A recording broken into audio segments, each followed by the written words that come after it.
Assalamualaikum warahmatullahi wabarakatuh. Perkenalkan, nama saya Muhammad Pandi, NPM 20.12.5145 dari Fakultas Tarbiyah Prodi PAI Lokal 1E. Jadi di sini saya ingin menjelaskan beberapa materi hasil kesimpulan dari tugas UTS dan juga Pinates, yaitu sekitar ada 4 materi. Yang pertama, kesantunan berbahasa, yang kedua keterampilan berbicara, yang ketiga keterampilan membaca, yang keempat terakhir yaitu keterampilan menyimak. Yang pertama, kesantunan berbahasa. Kesantunan kalau kita artikan itu erat kaitannya dengan etika atau perilaku dalam kehidupan sehari-hari. Sedangkan berbahasa itu berhubungan dengan komunikasi atau berkomunikasi. Jadi, maksud dari kesantunan berbahasa itu ialah sebuah etika dalam berkomunikasi. Tentu saja hal ini menjadikan hal yang penting untuk dipahami bagaimana komunikasi yang baik dan santun kepada teman atau orang tua atau guru dan lain sebagainya. Dua aspek penting ini, apakah sebuah bahasa itu dapat dikatakan santun atau tidak santun. Di dalam bahasa Indonesia itu, kesantunan ada terbagi dua. Yang pertama adalah kesantunan yang ukurannya ditinjau dari segi linguistiknya, kemudian yang kedua dari segi pragmatiknya. Apakah itu linguistik? Yaitu ukurannya sejauh mana kata atau arti dari kata itu santun atau tidak santun. Linguistik ini cenderung kepada kata dan arti yang ada di dalam kamus atau KBBI, Kamus Besar Bahasa Indonesia. Sedangkan pragmatik itu ukurannya adalah makna yang terkandung di dalam kata atau arti yang bersangkutan. Makna itu beda dengan arti. Makna itu lebih dalam makna. Makna ini kaitannya dengan konteks. Apa itu konteks? Konteks itu adalah segala sesuatu yang melatar belakangi teks. Yang kedua, keterampilan berbicara. Bagaimana bisa terampil bicara? Antara terampil dan bisa itu berbeda. Jangan asal bicara. Bisa itu artinya biasa saja. Semua orang rata-rata itu bisa bicara. Tetapi kalau diubah pertanyaannya, apakah semua orang terampil berbicara? Jawabannya belum tentu. Mengapa? Karena yang namanya terampil itu memerlukan sebuah keahlian yang mana keahlian tersebut dilatih. Apa saja sih yang harus diperlukan mahasiswa biar bisa menjadi terampil ketika presentasi atau bicara di depan umum? Untuk menjadi terampil berbicara, mahasiswa tidak boleh hanya sekedar asal bicara, melainkan harus berbicara yang berkualitas. Untuk berbicara bisa berkualitas, ada 3 hal yang harus diperhatikan. Yang mana 3 hal ini sebenarnya melibatkan: yang pertama tentang kualitas diri atau inner beauty, yang kedua kualitas materi, dan yang ketiga terakhir yaitu kualitas cara penyampaian yang sangat mudah untuk diingat. Ya, ada 3 hal ini untuk bisa menjadi seseorang terampil berbicara. Yang ketiga, keterampilan membaca. Dalam keterampilan membaca yaitu ada rumusnya, yaitu SQ3R. Survei, question, R yang pertama read, R yang kedua riset, R yang ketiga review.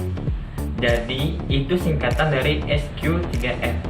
Kemudian apa saja langkah untuk melakukan SQ3R? Yang pertama, survei. Misalnya kita dihadapkan satu buah buku, yang mana satu buah buku ini harus kita baca kritis.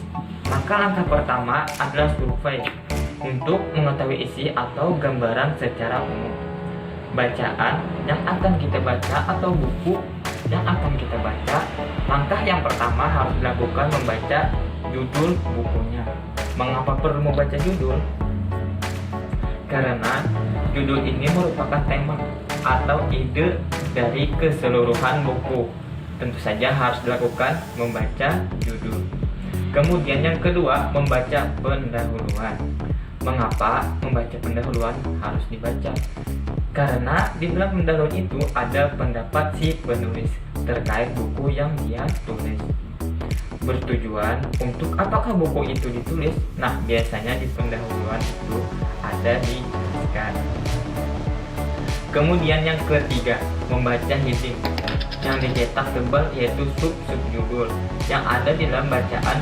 Biasanya ada dicetak tebal 1,1, 1.1. Kemudian baca kalimat pertama di bawah heading, kemudian diagram atau peta, paragraf, pembuka dan penutup dalam setiap bagian, serta bagian terakhir yaitu kesimpulan. Yang kedua yaitu caption. Apa yang diminta dijelaskan komentar ini struktur apa yang sudah diketahui terlebih dahulu tentang materi ini. Yang ketiga dari tadi yaitu yang pertama, cari jawaban dari pertanyaan di tahap sebelumnya. Baca ulang petunjuk gambar, grafik, kalimat garis di bawah. Kurangi kecepatan membaca saat menemukan bagian yang sulit. Bila perlu, kurangi membaca jika belum paham. Buat kata kunci dari setiap bagian. Dan yang kedua yaitu nomor 4. Dalam tahap ini, setelah menyelesaikan membaca dan menjawab pertanyaan, maka diminta untuk menulis kembali dengan kalimatnya sendiri setiap informasi yang sudah didapatkan. Dan yang ketiga yaitu review. Nomor 5. Ulasan. Setelah selesai membaca buku atau cerita secara keseluruhan, maka baca kembali bagian-bagian yang penting pada teks atau cerita yang telah dibaca. Hal ini penting dilakukan untuk memperjelas pemahaman terhadap teks atau cerita. Ada 4 tahap dalam mereview sebuah cerita.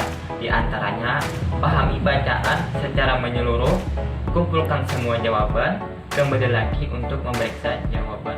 Tahap review dapat dilakukan berkali-kali untuk membantu pembaca mengingat informasi. Yang keempat, keterampilan menyimak, yaitu yang terakhir.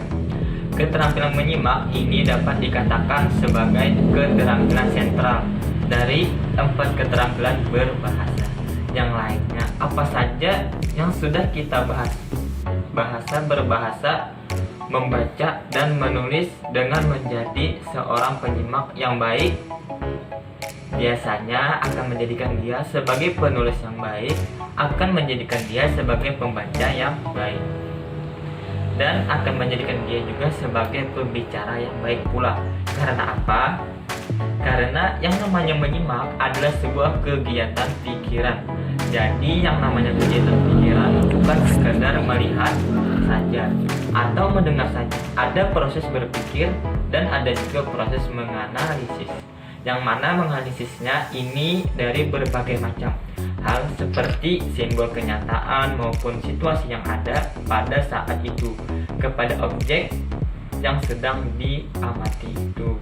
Jadi yang namanya menyimak itu bukan hanya mendengar saja dan melihat saja, tetapi ada proses yang harus dilakukan yang mana berkaitan dengan hal-hal yang ada di dalam sebuah proses menyimak. Sekian dari saya, terima kasih. Wassalamualaikum warahmatullahi wabarakatuh.